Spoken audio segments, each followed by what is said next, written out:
Contrairement à d'autres branches d'activité, dans l'agriculture, on ne licencie pas, ou très très peu. Il y a très peu de licenciements économiques, enfin, jusqu'à présent.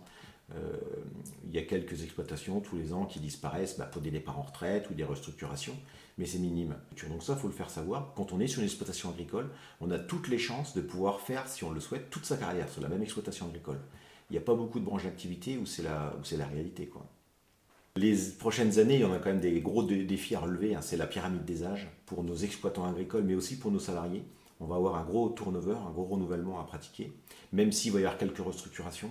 Donc le challenge, c'est de trouver des salariés formés. Et s'ils ne sont pas formés, nos salariés, il va falloir les former. Parce que l'agriculture a tellement évolué, on lui demande de plus en plus au niveau environnemental, c'est normal. Donc aujourd'hui, les pratiques sont très techniques. Il nous faut des salariés qui soient capables d'identifier un certain nombre de dysfonctionnements sur les animaux, sur les cultures, etc. Et pouvoir réagir très rapidement et de manière raisonnée avec les bons outils, etc. Et ce sont souvent des outils mécaniques, automatisés, avec de plus en plus d'électronique embarquée dans nos tracteurs. Donc, mais par rapport à ça, on n'est pas très inquiet parce qu'en fait, quasiment dans tous nos tracteurs aujourd'hui, on se retrouve quasiment des tablettes intégrées. Et les jeunes qui arrivent sur le marché de l'emploi, c'est des outils qu'ils maîtrisent.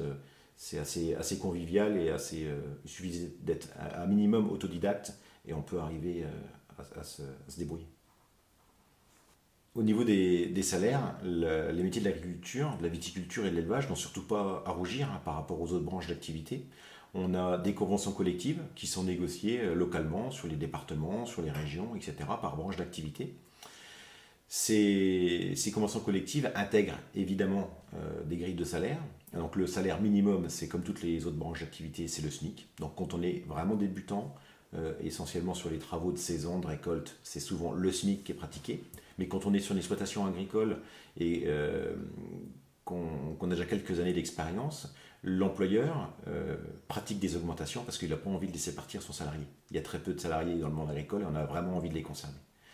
Et la petite particularité aussi du monde agricole, c'est que sur des périodes un peu particulières, qui sont souvent les récoltes, ou voire les semis, souvent on a une récolte par an, puis une période de semis un peu par an, c'est vraiment des périodes très stratégiques, on fait plus d'heures.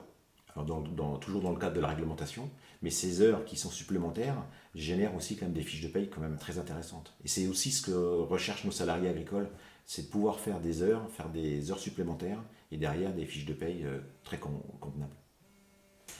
Une autre chance aussi, hein, dans ces activités agricoles, c'est qu'on est quand même pour la plupart du temps lié au territoire, au terrain, au sol. Donc c'est évidemment pas délocalisable, hormis quelques productions qu'on considère un petit peu comme hors sol, ou des productions qui sont vraiment très concurrencées. Nous, ex-Champagne-Ardenne, on a fait connaissance avec nos voisins, nos cousins lorrains et puis alsaciens. Écoutez, sur le domaine du social, de l'emploi, de la formation, donc les commissions sont en place, on travaille ensemble, ça se passe très bien.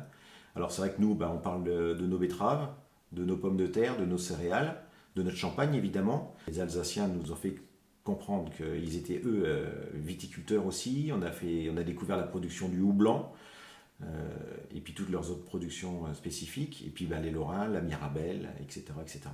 On a des territoires totalement différents. Des cultures qui peuvent être pour certaines territoriales, mais globalement on a exactement les mêmes problématiques, mais on a aussi les mêmes atouts sur notre terrain.